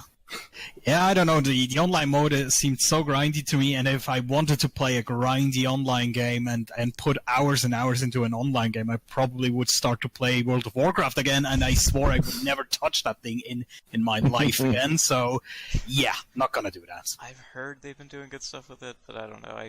I played my fill of WoW. I'm done with it. Yeah, same. I played it for like 6 years straight, and no, never again. Never again. Oh, I'm excited to see WoW Classic coming back. But, yeah, that's nice, but I just can't. It's like a disease to me now. I'd be interested if it were up to Burning Crusade, but I'm pretty sure it's just gonna be vanilla, so I'm not really that interested. Yeah, Burning Crusade was pretty good. Yeah. Okay, so we're going to. I'm gonna ask you what you guys' thoughts are on the future of Grand Theft Auto after 5. What do you want to see improved? What story elements do you want kind of brought back? What stuff do you want removed in GTA 6? For me, I like the concept of 3 protagonists. I want that back. It's interesting to have like 3 different characters who kind of flow through the narrative, and you can pick pretty much any time for a lot of things. I like that. I really want to see more of that. What I want removed is how Grand Theft Auto Online works now, which is to say, hey, do you want to grind 8 million, or do you want to put down shark 8 million money? is like $100. Take 2. Yeah, shark cards. And that 8 million is going to be gone so fast as well. Oh yeah, that's the worst part too. Like you spend it so fast. It's $100 for $8 million. Who pays for that? People do. That's that. crazy. No? Whales. I mean, think a couple of my friends did it, and I'm just like, why? I've had shark cards bought for me because a friend's like, here, I got this money anyways. Screw it. Like, please don't. But yeah, I can't justify spending even like, even $20 for 1.5 million roughly. Oh, really fast. I'm going to reintroduce Konzo. Konzo's He's back. Yeah. Yeah, I'm back. Yep. So, what question were you on? Oh, 11. we're on 11. I'm almost finished with my little bit here. Mm-hmm. But yeah, like it's almost impressive how much money they've sold on shark cards alone. Oh yeah. It's also definitely. really fucking insidious too. Yeah. Well, it's not their fault that people are buying these cards. Yeah, but Indirectly, They- but not they theirs. know what they're doing. Yeah. But Definitely. but yeah, that's sort of the end of my spiel. I really hope the three protagonists concept comes back because I love it. It's great, and it works so well with GTA 5 that I can only imagine whatever they're going to do for GTA 6. It'll hopefully be impressive. But yeah, down the line. So, question 11, what you said. Yes. All right. So, my thoughts on the future of Grand Theft Auto after 5. Now, by now, judging from how successful the old Shark cards and GTA Online is, I see the single-player element of Grand Theft Auto increasing more and more, probably to the point we may witness an MMO Grand Theft Auto by 7. Oh no. And, So Elder Scrolls Online yes, except this time. in Grand Theft Auto. Oh god. So, I know, right? I'd be what fine with that if it was its own separate game. So what improvements or story elements? Now, the only improvement I can think of is, for Christ's sake, take away microtransactions. And absolutely. And things that I'd like to be done, well, I don't really have any because I like surprises. I mean, also because I think they should be free to, I guess, try stuff, invent, experiment. I don't know what is the correct English word for it. You can say Yeah, experiment. that's right. Yeah, no, that's right. So that's it. Alright then. Sure, that was clean and cut. The things I like GTA 5 a lot, like everything about it, from the story to even online. Like the microtransaction thing doesn't bother me because if they're there, I'm not going to use them. If people want to use them, that's sure, but I guess that's why the grind in that game is so hard, because they want you to get the shark cards. The only time I've gotten one is when I rebought GTA 5 and it came with a shark card. And if you've been playing since 360 or PS3, they just give you money because, hey, thanks for staying with us. So I've never had to bother with that. Yeah, I get a lot of So- like $500,000 notifications. Yeah. Like, I'm not gonna bitch about this. Yeah, thanks for the money, guys. I wish this happened in real life. Can I cash out? No. What I really want, I definitely want an online mode again. I don't see them doing a kind of an Elder Scrolls online thing because it works so well because it was tied with the story and people were waiting for it. I don't see them doing a standalone online game. If they do, I don't think it's going to head off that well. It works so well because of the area that it's in within GTA 5 and GTA 4, why those worked well. If they decided to make it a separate thing, like an Elder Scrolls or any MMO game, I just don't see it hitting off, especially because that world is already so packed. I don't think they'll do that. But I want them, for the next installments, to go to Vice City, because they've already remade Liberty City, they've remade San Andreas. The next logical step for them to do is go further back and redo Vice City and make it even bigger and better than San Andreas was, and then Liberty City. And because it's a smaller area, they can make it more compact with actual places that you can go into, houses, big mansions that you can just go into, buy them, have a real estate like you did in San Andreas, buying all these houses and things and businesses, and actually be effective in that kind of model, hire employees within that and monopolize in that manner where you can have your MMO for that. But that's really what I want, or at least expand on the GTA 5 online where it incorporates those kinds of things. I did hear a rumor though that they're looking to do it in Japan, but it's going to be hard because then they have to change all of the names of their car brands and the stores and everything. So they're probably not going to do that. But I wouldn't mind them doing that one there. But with Sleeping Dogs, it's unlikely that they'll go with an Asian setting. Like Shadow just said, I'd like them to go back to Vice City, which I think is likely. As he said, they've already gone back to Liberty City and expanded it. They've gone back to San Andreas and expanded it. Logical next step is Vice City. Of course, I personally want to see that because, like I said, I'm from Florida. I'm hoping they expand out and do like a region based on Tampa, where I grew up, and Orlando, where I lived until I moved where I am now. I just like to see familiar settings, because growing up in Florida, anything set in America is not set in Florida. So I see a lot of environments that are not what I'm used to. I can't really... Can't relate. There's a couple things. The thing is, I can't remember those couple things that are in Florida. Well, No, fuck, Ace Ventura. Ace Ventura's in Florida. Ace Ventura, yeah. Battlefield Hardline. I didn't realize Hardline was here. I haven't played Hardline. Mm. But no, not a lot of stuff have. set in Florida. And if it is, it's in Miami, like Vice City. Microtransactions are not going anywhere unless, like, somebody outside of the gaming industry makes it so they have to, a government thing or something. That's where they make their money. The whales are always going to give money to the company to make their numbers go up in their game. I wish I had that kind of money to spend, but I don't. Anything else I'd like to see removed? I can't really think of anything. I just want them to let me make my online character and run around with them in a single player mode and not cut off a bunch of the single player content. Stuff like that. Other than that, no, I just want to see more improvements, not more of the same. It's basically like GTA 5 improved on the formula quite a bit. I want to see that keep happening. I just want condensed world. That's what I want. I want to go into buildings with living, sprawling people that live. Just give me that and I'm happy. Well, I'll try to focus on the positive things and not try to shout about microtransactions for an hour. So, what I would like to see again is the multiple character system. As said before, that is great. I think that's a really good idea because you can put in many characters, so there's a character for everyone in the game, and that's a good idea. What else?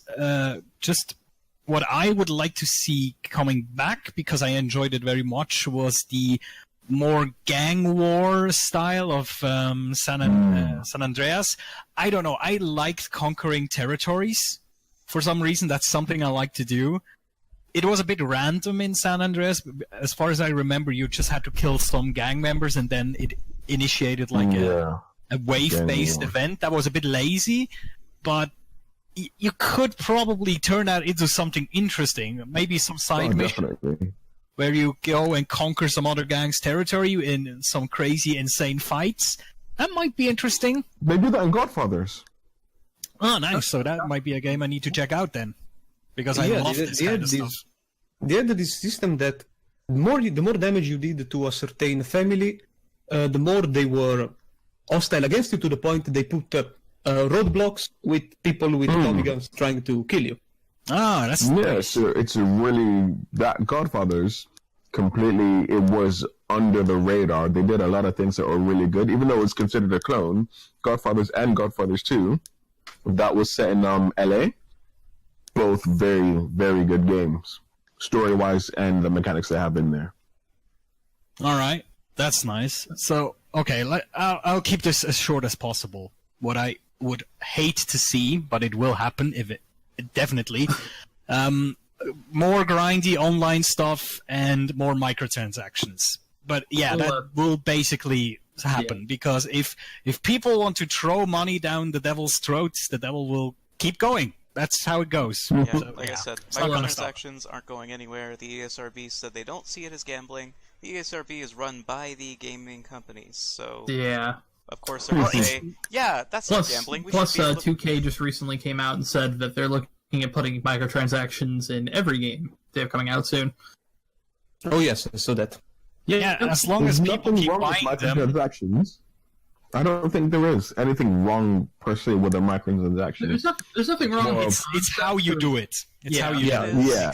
Personally, I can agree with that. It doesn't affect me that much, so I don't care as much as a lot of people do. I'm just saying that they're going to keep doing it, and like a strike would not affect it. You can't say, hey, don't buy these, because it's only a handful of whales that are spending all this money. So but they're they're not going to spending stop. a lot of money. They're not going to Yeah. stop. Yeah, that's the problem.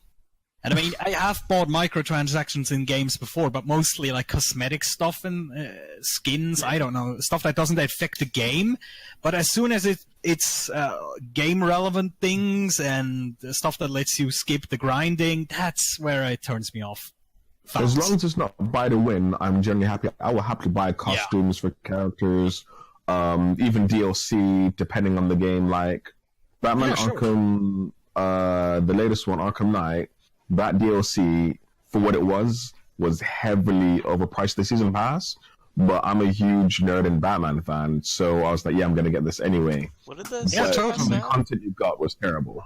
What was the DLC that it added?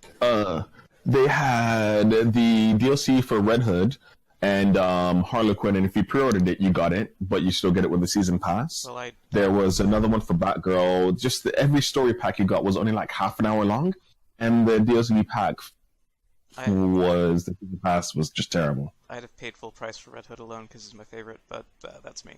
Oh no, it was fun, but that DLC season pass was one of the worst things I've ever invested in as a general gamer. But as a fan of like Batman and stuff like that, then yeah, it's completely worth it. But I did feel a bit shortchanged for you spent so much money and you had half an hour of story DLC, which is loosely connected to the main story. You got a lot of cool customization stuff like the Batmobiles and everything, but overall, I personally wouldn't say it was worth it. Yeah. All right. So to the next question, which I'm gonna ask and answer really fast. I have to use the bathroom. Okay. What is your favorite item/weapon in the Grand Theft Auto series, and why? I'm going to say the chainsaw because it's ridiculously fun. I mean, it's pretty overpowered during some of the missions. I mean. I remember I'll be right back. I remember the explosive shotgun from the Ballad of Gaetani, I think. That was pretty hectic to use. I personally don't really have a favorite melee weapon or anything. I like melee in general, so like the bat from any of them was nice, but anything other than that is just there's a gun, so I'm gonna shoot it. But I also have an affinity for shotgun, so any shotgun in any game is gonna be my best friend. I'm trying to think. Honestly, I just like guns, so I can't pick one. I'm kind of a gun nerd. So no, I just like the gunplay, especially from 4 on. It felt just really good to shoot guns. A thing that I recall from 4 is that from Grand Theft Auto 4 is that in theory you could beat the game without actually killing anyone, because if you shot people in little points at a certain high health level, they just fell on the ground without trying to. Yeah, I actually did appreciate that. Like shoot them in the knee and stuff. Yeah, shoot them in the leg, they'll just fall down and they won't die. They'll just be writhing on the ground, which for me is preferable because I'm actually not that violent a person. So yes, it's an interesting approach that I noticed that the only game I can think that tends to reward this non-lethal approach, at least for a game that contains, we can say, weapons as a key feature, is Postal 2. Aside from that, I have never seen many games that reward the non-lethal approach where... Hitman kinda does. Kinda. Most stealth games do. If you kill people, it will get harder and harder. But it's not a game whose key feature is killing. Yeah, it's being stealth. Yeah, that's true. That's true. I have mixed feelings about... You still got Assassin's Creed, though, where that game literally, as much as it says it's a stealth game and stuff, it is literally about going and killing people. The only people that you need to kill in any of the Assassin's Creed games are the key plot point characters, but anyone else you don't need to kill to get through that game. I mean, you could throw in Undertale here, because if you kill people, it actually charges you the game, and it gets harder, so yeah. But yeah, let me think. Favorite weapon? GTA San Andreas satchel charges. Put them on your car, drive car into enemies, jump out, explode the thing. That's awesome. I love it. Right, actually, the car bomb from 3, I like that one. I'm gonna make that my favorite. How was the guy called that put that into your car? 8-Ball? Was that his name? Right. And what was cool about 8-Ball is that you blew up that car, you could go to the car showroom and get the Porsche kind of car. Can't remember what it's called now, but that one that's been in all of them. Yeah. Yeah, that's pretty cool. That's true. I go back. Yeah, I think we're all finished, right? I got one thing to say, because something that bothers me a lot about Dishonored, since we were talking about games rewarding you for not killing anyone. Oh, right. Dishonored is a beautiful game. It is. It's a great game, and I love it, and I love the aesthetic. I love the soundtrack. What I don't love is that they give you all these really cool powers and a really cool flippy butterfly sword and an awesome gun and crossbow, and you're not allowed to kill anybody if you want the best ending. So I didn't kill anyone, but I really wanted to use my awesome sword, and that just go through the second playthrough and you did. Yeah, totally. One chaos playthrough and one pure. I just That's don't how want to you make a do little it. girl sad. Aww. Alright. Okay, so on to the next question. What's the favorite? What's your favorite GTA Easter egg? And my favorite is the one on the bridge where it says "You shouldn't be up here." Yes. That one got me. There was also one in 3 that it was something like that. You shouldn't. You're not supposed to be here if you You're not jump. supposed to be back here. It's like a smiley face. Yes, maybe. Mm. I mean, there are so many Easter eggs with probably. We have a few hours to get through them. That's a whole other podcast right now. True. But as far as I'm concerned, the ones that at least interest me the most are the ones related to translation. Because there is something I noticed, that people put Italian words everywhere to make everything sound more exotic. Like, I mean, you don't say... now, barista and bartender are literally the same thing, but people will use barista to make it sound more exotic. And that's just an example that comes up to my mind. Well, GTA 5 has the Lampadati custom Stronzo. Alright. Now, Isn't that turd? yes, Stronzo can mean turd or asshole in Italian. Yeah. And Lampadati himself, a Lampadato is a person that artificially tans himself. So, yes, so techy that it gave the name to a bike. And I read that in the European version of San Andreas, you can unlock a special livery for the PCJ bike if you get a gold on all the bike missions. Yeah. That is, okay, the livery has the number 46, which is after the MotoGP racer Rossi. Valentino Rossi. But on the livery, there is a WLF written, that in Italian means Viva la figa, long live puss. So, yes, that's it. And I mean, for someone that speaks that language every day, it's something very curious because, I mean, you probably have something similar if you don't speak English as a native language. Yeah, no, there's like going with the language thing in 4, and I think even in 5 as well, you've got Pisvasa. And Yes. every time I saw that was just hilarious to me, considering what it was and its beer, and the way they mocked that. It was absolutely hilarious for me. His Wasser was pretty great. Yeah. The internet on GTA 4, if you called a certain number in real life, I can't remember what the actual issue was. I think it was either a helpline or something, but you could call the number in real life, and that was cool. The dating service on that was really nice because you would actually go to an internet cafe. But as for Easter eggs, I like the Bigfoot Easter egg in 5 because they took something that was fake from San Andreas and made it real in 5. But my favorite one is in 4, when you go to the Statue of Happiness.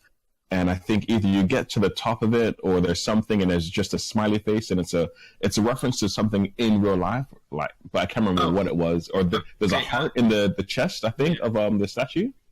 Yep. And I it's like beating. that one. Yeah, and it's beating. Yeah, I was going to mention that one because my favorite Easter eggs in anything, and really just my favorite stuff in general, tends to be creepy stuff, and I find the beating heart in a statue kind of creepy. True, yeah. Most favorite one's probably the one in 5. I think I mentioned in the group chat here a bit ago. There's like a ghost girl of a murdered woman. Mm. Find. I think you yes. can You only have to see get it there through, like 11:02 at midnight. yeah, I think you have to like look through the scope of your weapon because you get too close, she disappears. But like there's like hints in the game. There's like a politician who's like running for office or running for re-election or something, and there's like hints that he like murdered a girl, and that's basically confirmation of that. And I just thought that was really cool. I just love creepy Easter eggs like the ones in Metal Gear Solid 5 that are references to PT, which rest in peace. Oh god, yes, Yeah. they're amazing. And gotta love Konami, right? Yeah. Maybe not so much anymore, but yeah. No, yeah. So my favorite ones are all from San Andreas because that's the one I remember the most. And the first one is the one on the Golden Gate Bridge. There's a sign up there. If you make the effort to go up there, there's a sign that reads, "There is no Easter egg up here. Go away." Yes. That's really funny. And then there's a second sign somewhere in the city that is like a description of the bridge. And Yes, it starts out really normal, like length 150 meters, something like that. And then it goes into these really specific specs, like 16,000 polygons, 600-meter draw distance, 10 textures, takes up like 1.3 megabyte of disk space. And I just love that nerdy shit that they put in there. That's so good. Also, I think in San Andreas you could shoot the moon with a sniper rifle and it got bigger. Yeah. Yes, If I remember right. Yeah. That was really, really creepy for some reason. I do that a lot. I like to make it bigger, mostly as a reference to myself to Majora's Mask, because I freaking love the moon in Majora's Mask. Oh yeah, totally.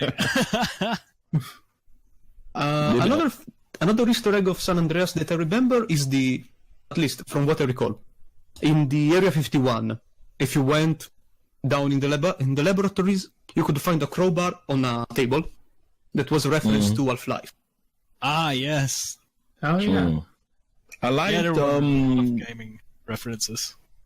for Yes. Oh no, never mind. go on? No, go on. It was a reference to the urban legends, etc., but it's later on the questions, Yeah, we so have questions about we that can later. wait. There was on GTA Online you can have James Marston as a parent, and I don't know if that counts as an Easter egg, but it just shows that it's a connected world. And I think there's been a lot of references for those kinds of Easter eggs when it came to like who's Franklin, is CJ his dad, and is Claude related to Michael, and all these things. Like, did he change his name and become Michael Yeah, that reminds me. and all that? And that's really cool. You can find a book in GTA 5 titled Red Dead Redemption by Jack Marston. Okay. Nice. Fuck. Kind of interesting. That reminds me of Alan Wake and its references to not Alan Wake, Quantum Break, and when you're at the beginning level at the university, there's the whole Alan Wake author, and like, is that a book in the Quantum Break thing, or is Alan Wake a real person in that? And I think there's a what's the other game that they did with the bullet time? Max Payne reference in there as well. Yeah. So things like There's that. a couple. Give me that. I love connected universes, so any of that, I'm happy. Oh yeah. Ready for the next question? Oh, yeah? Yeah. Yep. Okay, so the next one is, what is your most hilarious busted or wasted moment? Whenever you die or get arrested? I would say the most enjoyable one I had is I was going about 100, 120 in GTA 4, and hit a guardrail, went flying, and I hit a boat, right? Like, just square straight in the boat, hit the guy, and died. So like, okay, all right, I'll take that, yeah. Now, to be fair, I don't recall any, so I'm skipping this. Fair enough. I don't really have any from falling from a plane or like trying to do something like that, but any busted moments, I don't really have any amazingly good ones, so I'm gonna go with Conzo and skip it. I mean, yeah, I played the games a lot, so I've probably got a lot of them. I can't really think of a lot off the top of my head, but I will say my favorite, in general, is in Vice City when you get like arrested. One of your friends in Vice City is a lawyer, and you'll hear him like defending you as the game loads. And I just thought that was really funny because he always got you off. Because I guess he's a really good lawyer. Nice. Johnny Cochran. Yeah. If it does not fit, you must acquit.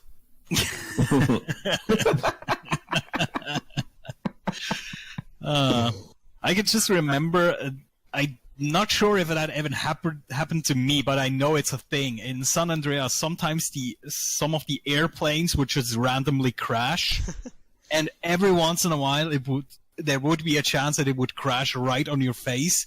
I'm not sure if that ever happened to me, but I know there's videos out there of people dying that way, and I think it's so random, but it's hilarious. No, I think I know the reason for that, but I think I'll hold that off until the urban legend thing, because it kind of ties into that. Sure. Okay, so speaking of that, let's go right to that. And can somebody queue up X-Files music? Oh yeah. Yeah, I don't have that available.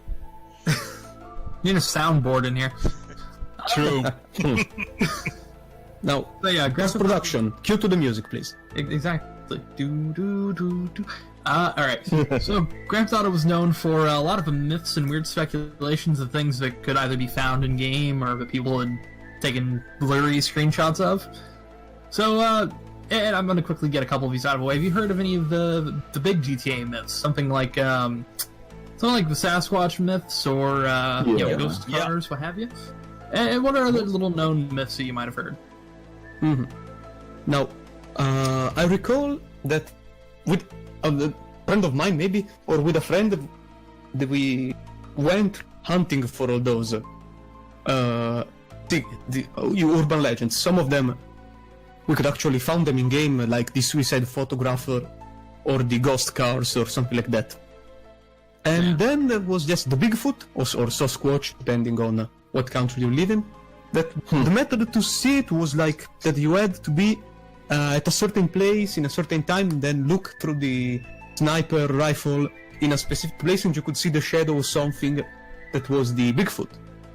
But probably the thing I remember the most was something you had to do, a very elaborate, specific set of specific actions, and then go to the Area 51, jump into a spaceship, and there you could see the father of CJ, because CJ was the son of an alien.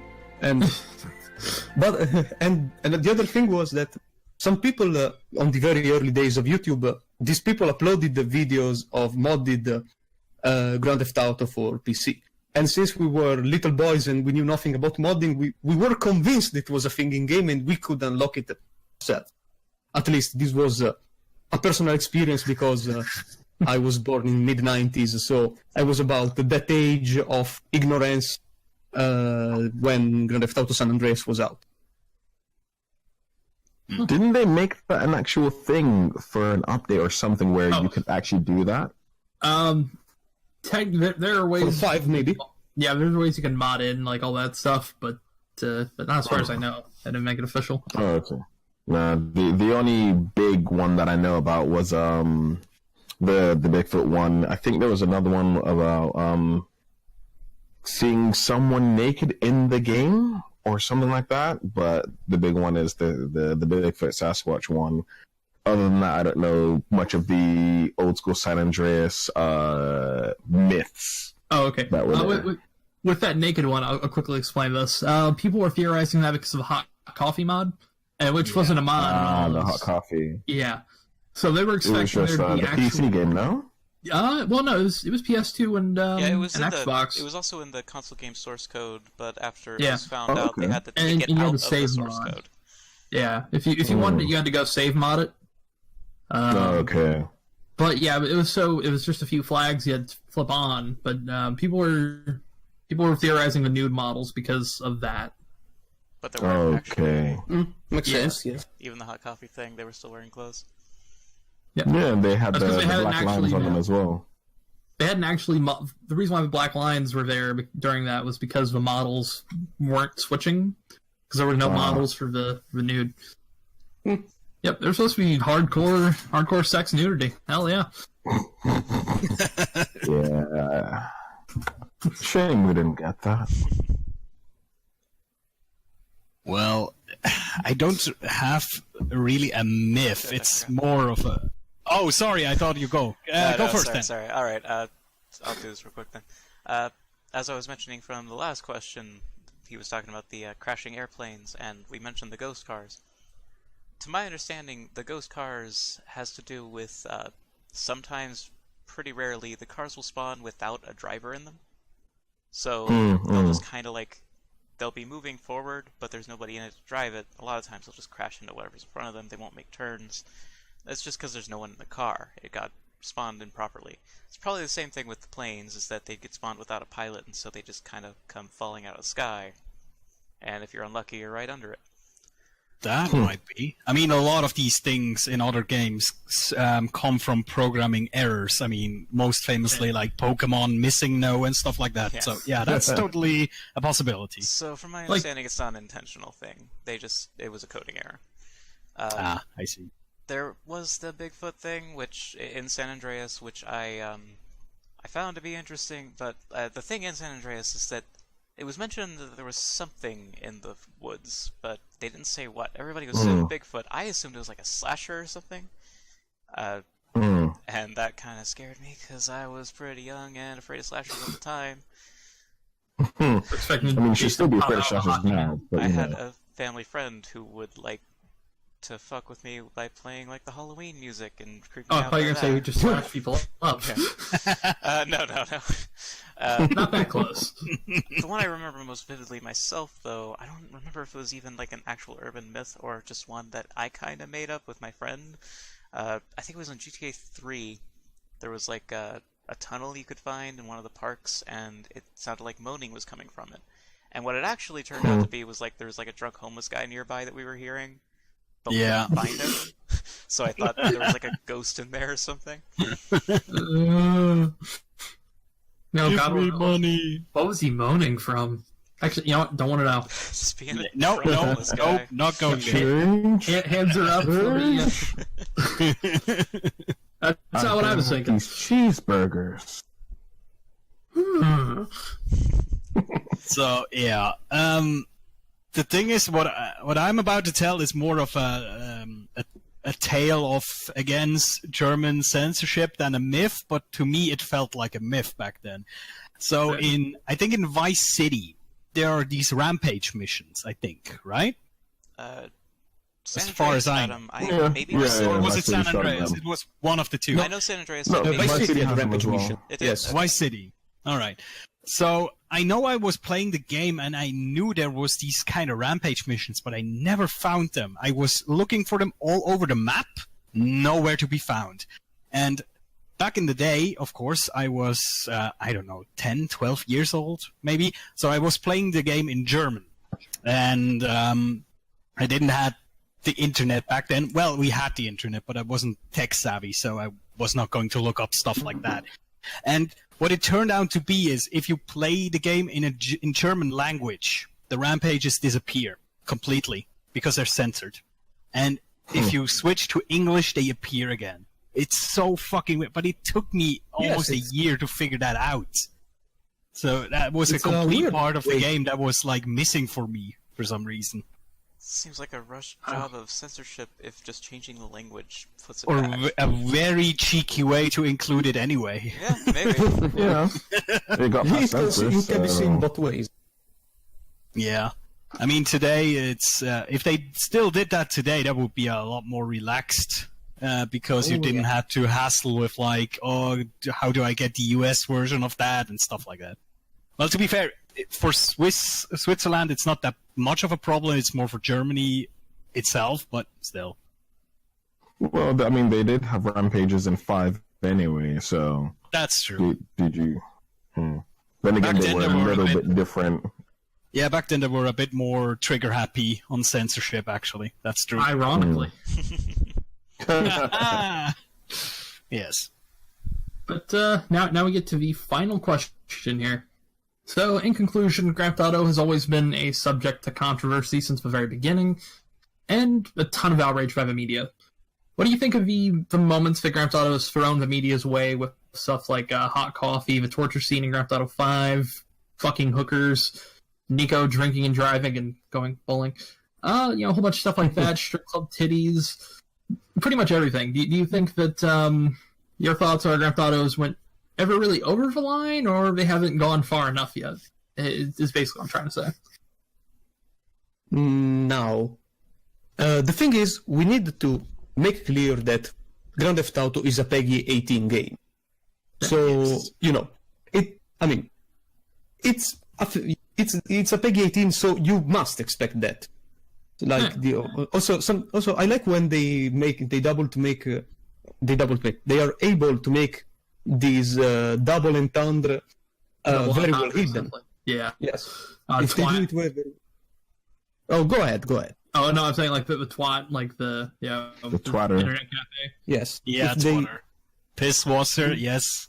Yep. Exactly. If they hide them well, Sprung. because it also becomes fun looking for them, like the group 6 security group that in German is read as group 6, and etc. Right. But the moment we step into adults only territory, I think it is crossing the line. So, but not much because of creative reasons, because in theory, when you write a game, you can do whatever you want with it. You can put a piece of yourself in it, etc. But for legal reason, because it is PEGI 18, but it's not adults only.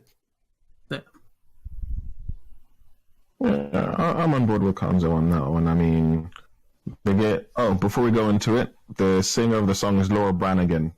That's her name. I didn't forget it there somewhere. That took a long time, but yeah, we got it. Yeah, I just remembered. And I do have a fun time when I died in the game. I did a cheat code, and I spawned a tank on myself, and I kept doing the health cheat and decided just to die. Oh god. So those questions out the way. Nice. For this, no, exactly as Kamzo said, it's a rated 18 game, no matter where you are. I don't know any game that has a lower rating than 18 for that, or rather any country. So 17 plus once you're on America. 18, Yeah. 17 plus it still works. It's still, at the end of the day. No, I know. I'm just being You should picky. expect Jesus. Yeah, so you should expect adult content in there. Fair enough, it's not adults only, but the age rating itself doesn't have to specify only adults can play this game. If you're in a store or GameStop game, whatever game you've got in your area, you aren't meant to buy that game. If it somehow ends up in your house, then technically that would come down to the parents saying they bought the game for you, or they didn't know, or a friend got it. At the end of the day, it's whoever's responsible for that child, if a child's playing it, to say, don't play this game. But you can't So keep an eye on it's your true. child the whole time. True. I mean, if you Yeah, no, exactly. It gets through. Definitely, it gets through. And everything that's happened in the game, you should expect it, from the hot coffee stuff. The torture scene in itself, I think, on a grand scale, yeah, it was definitely pushing the boundaries of what you should really put in a game. But at the end of the day, if you're playing GTA, you've probably shot how many people in the head already? The torture scene in itself is what's the real difference? Are you gonna be a mass psychopath murdering on a whole, or are you just gonna torture this one guy for information as part of the government, which is something that pretty much most of the world knows the government does. So what's the real difference? Yeah. The game even makes fun of it. It sort of satirizes that. Yeah, I was gonna talk about that. That was the whole argument for that as well. I agree that it's already rated, for adults, people 18 and up, 17 and up, wherever you are. If you don't want your kids to have access to that, you need to, involve yourself in what your kids are doing. So if you're not comfortable with your kids playing an 18-up game, don't let them play an 18-up game. They're still in your house. I don't think the content is too much, personally. Even some of the AO stuff doesn't really bother me. Maybe keep it out just to keep it more accessible to a wider audience. That's fine. I'm not asking for more. No. It's a lot of the stuff too is the sexualized content that people complain about, when it's already a game about killing a lot of people and being a criminal. Yeah, that is the weirdest thing I've always noticed. Yeah. I don't understand why acts that end lives are okay, but the act that creates life is not. I've never understood that. Yeah. Kill whoever you want, but do not have sex. Exactly. It's okay. Yeah, that's a big hurdle gaming needs to get over still. That's every media. Everything too. Just- Yeah. It's not even just gaming. it's Most media people. can today get away with a bit of that, but gaming at all. Just, in my opinion, cannot get away with just a little bit of erotic content most of the time. Because people still see gaming as aimed at children. Yeah. People also think when they think of sex in video games, they're thinking of, I hate to use the name here, rape play. They're thinking of stuff like that. Yeah, maybe. Yeah. Maybe They're that thinking tainted of- it. Which That's- is Yeah. it's not. This is not the same as the games we're making here. It didn't help. Definitely not. Yeah. Anyway, But yeah, I what think, else I to think say? it's definitely a society issue. Like, I think most countries you can join the army at 16 or services, but you can't legally have sex until you're like 18. So you can already be trained to kill someone before you're allowed to legally have sex. yeah, here in the United States, Stuff like that. you got to be 18 to do either join the army or age of consent for that. But Oh, okay. alcohol is 21, so you can sign up to shoot a gun and die for your country before you're allowed to drink, which I think is Ha. ridiculous. You have to be 16. sober to kill people, so you know there's that. Hang on, I'm not sure about that one. But about the torture scene specifically, it's supposed to make you uncomfortable. A lot like the no Russian Yes. mission in Call of Duty Modern Warfare 2. Oh yeah, totally. No Russian from Modern Warfare 2. Yeah, The it's- airport scene. It's supposed to make you uncomfortable, and then even after the mission, Trevor himself, the person who did the torture, says torture isn't an effective way to get information. Torture is just to make the person doing the torture feel good and have power and be in control. You're not supposed to Yeah. like the scene. So if you have a bad reaction to that scene, good, that's the point. It worked. Yeah. Well Very done. clever. You're still human. Yes, exactly.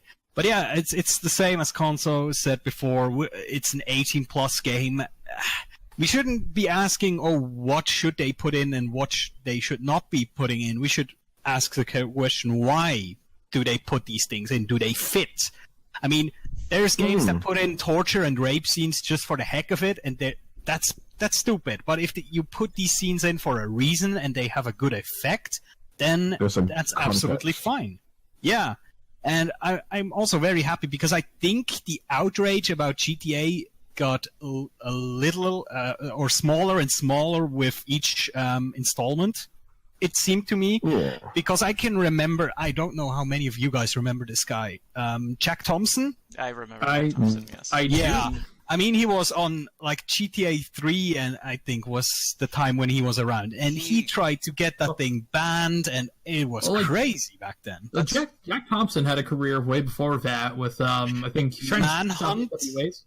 Definitely Yeah, and he had some other games he was It's a going on completely to. different game, a though. lot of things. Like I said, I'm in America. Jack Thompson's American. In fact, he's from Florida, where I'm from. Oh, nice. Fun.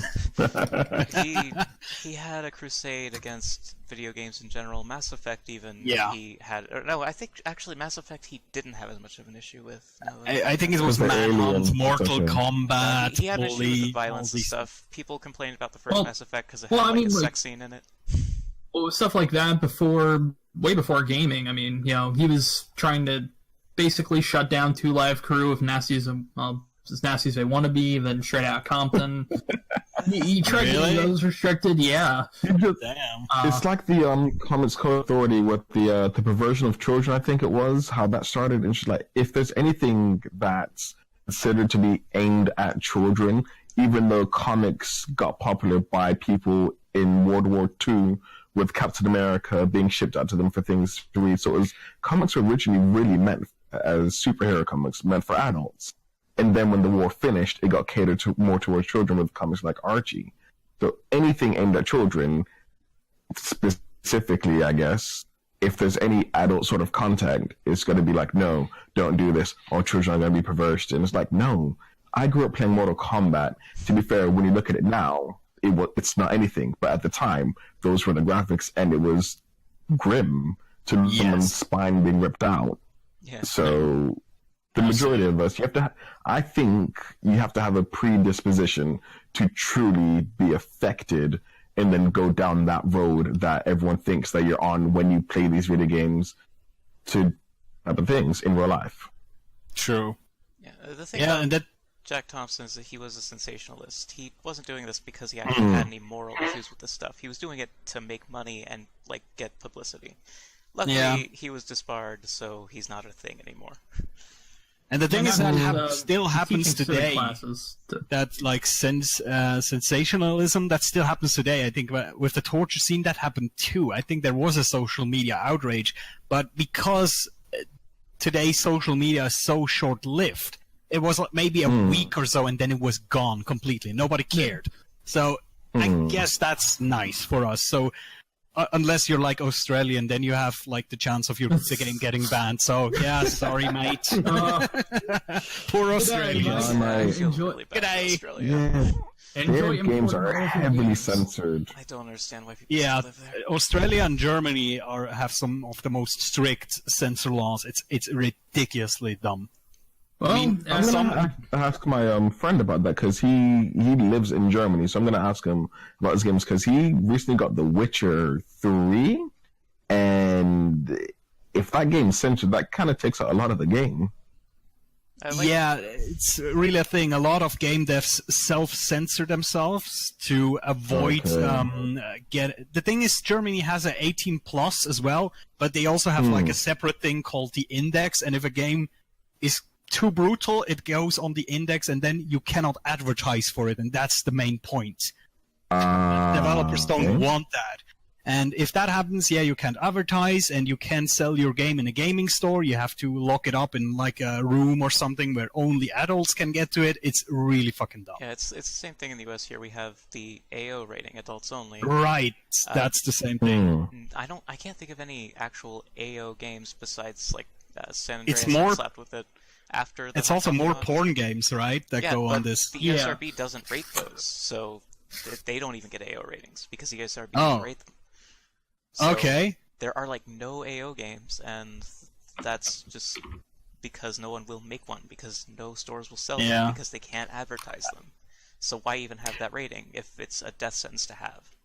True. Just in case, I think it's just one of those things where it's better to have it and not need it than need it and not have it kind of thing. True. The last AO rated game that was, I guess you'd say, a wide release was Hatred. Yeah, okay, I can understand. Hatred was Is very that guy in the cloak? And he's going around shooting a bunch of... Yeah. That's the that's fair enough. That game was that very... pushed the boundaries hard. Yeah. And it wasn't even a good game. Called Postal as well. That was a similar concept, but much older. But I am of the idea Hatred sold on controversy alone, basically. Yeah. Yeah, and as was just pointed out in the chat here, AO can sell on digital, which is pretty notable now that, like, I can't think of anyone who buys a lot of games physically anymore, except for console, but I'm mostly a PC player. I mean, there are some people that buy physical PC games. Sure. Yeah. Even then, most PC games just have a code for a digital download now. Yeah. But yeah, just give you like a bit of context on for Germany on the index. I think Doom, the original Doom, was on the index like until a few years ago. So yeah, just saying, they have ridiculous things over there. It's back with the original Doom. Sorry, I don't mean to talk over you. No worries, I'm finished. I think it's alright. I don't know if ESRB was a thing back when Doom was released here. I think it came about with Mortal Kombat. I don't remember when. No, Mortal Kombat's the one that started that. Yeah. It was MK that gave the whole age rating game because all the parents were like, oh my god, it's so scary and blood and bullcrap. That makes sense. Also, for Manhunt, I think that game is something that definitely pushed boundaries because it was a TV show of murdering people. So all the upgrades about that I get, and the things that you could do with murdering someone with a plague. That game, I think, makes sense. Had some brutal scenes in it, yeah, definitely. For the time, at least. Oh, yeah. Like, graphically, like, nowadays, it's like, this wasn't that bad. But at the time when it came out, Manhunt and Manhunt 2, which wasn't as bad, but it was still, you know what, I get why people are upset at gaming for this, but at the end of the day, it's still a game. Yeah. So, by the way, the original version of Indigo Prophecy was rated AO. Oh, no. I was see. going to say, no, just Fahrenheit. Probably most of you. Right. That's in what Europe is Fahrenheit. What was that? It's all well now everywhere it's titled Fahrenheit Indigo Prophecy. I think it's Fahrenheit Indigo Prophecy. Oh, that game. Yep. Which I prefer the title Indigo Prophecy. Honestly, yeah, I do too. Fahrenheit's kind of it's pretty generic, especially for the type of game it is. It doesn't really say a lot about the game itself. Indigo Prophecy makes a little more sense because it's kind of culty and weird. Yeah. No, it was weird, like, growing up, because I was born in America, so I grew up playing a lot of these games that started with the age rating in America. Then coming over, I live in England now. The thought process on gaming is a little bit different. Well, one, I'm older, and two, it's a different country, so the age ratings, like, stepping away from games for a moment, like, Deadpool over here was only, like, a 15, but in America, it is an R-rated movie. Yeah. So, like, the games rating is the only thing that seems to be consistent, but the thought process behind it is a lot more relaxed, like people to people, as opposed to the companies. Like, if it's an 18 over here, it's probably going to be an 18 most other places. So I've always found that interesting. Yep. All right, so we're starting to slowly wrap this up now. But yeah, I should get into my opinion on this because I think I did a little bit, but I'm fine with the controversial moments because it makes it a little interesting. One, to see how media kind of gets a little over excited on things.